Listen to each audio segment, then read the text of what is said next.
Good morning, नमस्कार, आदाब, सत श्री अकाल दोस्तों। यह है आपका अपना प्रिय डॉक्टर आदि कश्यप, मुंबई शा मानुष।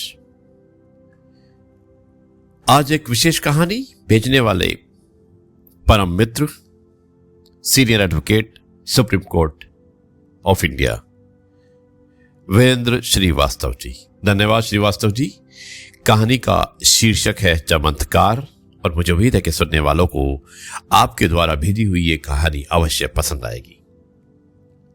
सेठ महावीर प्रसाद जी की कपड़े की दुकान सड़क के इस तरफ थी और चाय की स्टॉल सड़क के उस तरफ।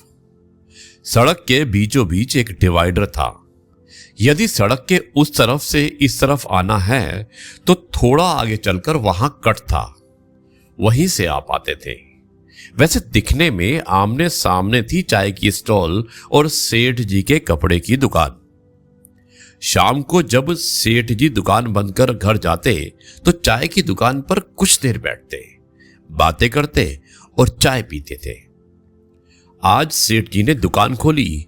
कुछ देर ही बैठ पाए थे कि दुकान के सामने एक लग्जरी कार रुकी। कार से दो साधु उतरे। मलंग, बड़ी लंबी दाढ़ी, लंबी लंबी जटाएं, बहुत आकर्षक चेहरे और माथे पर तिलक, गले में बड़ी बड़ी रुद्राक्ष की मालाएं। सेठ जी ने गद्दी से उठकर प्रणाम किया। आयुष्मान भव।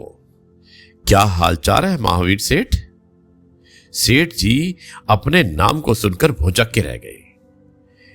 महाराज जी, मैंने पहचाना नहीं। क्या करेगा बच्चा, पहचान कर। हम तो रमते जोगी हैं। हमें लोभ है ना लालच और ना ही डर। सारी धरती हमारी, जहां ठहर गए वही हमारा घर है। ले बच्चा, इस ताबीज को अपने बड़े बेटे रमेश के बच्चे बबलू को पहना देना। उसकी तबीयत जल्दी ही ठीक हो जाएगी। अब तो सेठ जी ने पैर पकड़ लिए महाराज जी के। महाराज, आप तो अंतर्यामी हो, सब जानते हो। तेरा बेटा मास्टर है, उसका ट्रांसफर नहीं हो पा रहा, ना रुक पा रहा है। कोशिश बहुत करता है लेकिन ट्रांसफर रुक ही नहीं पा रहा। ले, इस भभूति की पुड़िया उसकी जेब में रख देना।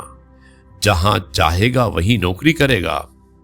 सेठ जी ने पैर छूकर भभूति की पुड़िया ले ली। दोनों साधु उठकर जाने लगे तो सेठ जी ने चाय पीने की जिद की। चल, जल्दी मंगवाकर चाय पिला, और ध्यान रखना चाय स्टील के गिलास में हो। जी महाराज जी। जैसे ही चाय आई, महाराज जी ने आंखों को बंद करके ऊपर की ओर हाथ घुमाया तो उनके हाथ में एक ताबीज और आ गई। सभी आश्चर्यचकित देखते रह गए। महाराज जी ने आंखें खोलते हुए कहा, अरुण के नाम की ताबीज आई है। कौन है अरुण? कौन है अरुण? सेठ जी तो अब बिल्कुल पानी पानी हो गए। हाथ जोड़कर बोले, महाराज जी, मेरा दूसरा बेटा है। रमेश बड़ा बेटा है महाराज जी। अरुण जिस कंपनी में जॉब करता है उसका प्रमोशन होने वाला है। 2 गुना पैकेज हो जाएगा। ये ताबीज उसके पास भेज दे। जी महाराज जी। और तेरे घर में तो तेरी पत्नी साक्षात लक्ष्मी है, लक्ष्मी। फिर आंखें बंद कर बोले, शाह शाह शाह शाह, शारदा नाम है। जय हो महाराज जी की। अब तो सेठ जी महाराज के भक्त बन चुके थे। बस बच्चा, अब हम प्रस्थान करेंगे। और जैसे ही साधु उठे तो सेठ हाथ जोड़कर बोले, महाराज जी, कुछ दक्षिणा? नहीं नहीं बच्चा, हम दक्षिणा नहीं लेते। सेठ जी गिड़गिड़ाने लगे। चल, महाकाल पर ज्योति जलाएंगे तेरे नाम की। 1 कनस्तर देसी घी दे। सेठ जी बगल की दुकान पर घी लेने जाने लगे तो महाराज जी ने रोक दिया। अरे बच्चा, घी तो हम वहीं खरीद लेंगे, पैसे हमारे चेले को दे दो। 1 कनस्तर घी की रेट मालूम करके 11,000 रुपया देकर अपने आप को धन्य महसूस कर रहे थे सेठ जी। पूरे दिन बड़े खुश थे। चलो शाम को घर सुनाएंगे आज के चमत्कार की बातें। सचमुच धरती पर कितनी शक्तियां भरी पड़ी हैं, सोच रहे थे सेठ जी बैठे बैठे। दुकान बंद कर सामने चाय की दुकान पर रुक गए चाय पीने।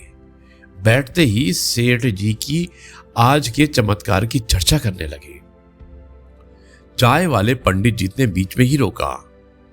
क्या कार से आए थे दो साधु? सेठ जी बोले, हाँ, पर तुम्हें कैसे पता? हमारे यहां चाय पीने आए थे। आपकी दुकान की तरफ इशारा करते हुए हमसे आपका नाम पूछा था। कितने बच्चे हैं? बच्चों के नाम पूछे थे। कोई नाती है? हमने रमेश के बच्चे का नाम बताया था। तबीयत खराब है ये भी बताया था। पर सेठ जी आप चुप क्यों हो गए?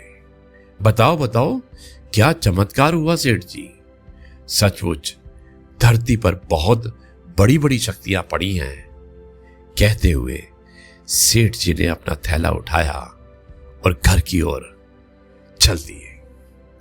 दोस्तों, ये थी कहानी चमत्कार, और आपने देखा कि किस तरह से कितनी बातों को आप किसी और के माध्यम से मालूम करते हैं और उस व्यक्ति को पता भी नहीं चलता जिसके बारे में आप उसके पहचान वाले से मालूम करते हैं, और हम मात्र उसे चमत्कार समझकर अपना बहुत कुछ दे देते हैं। दोस्तों, मुझे उम्मीद है कि आपको ये कहानी पसंद आई होगी। अब मैं इस कार्यक्रम को यहीं पर समाप्त करता हूं और कल आपसे एक बार फिर से मुलाकात करूंगा कुछ नई बातों के साथ।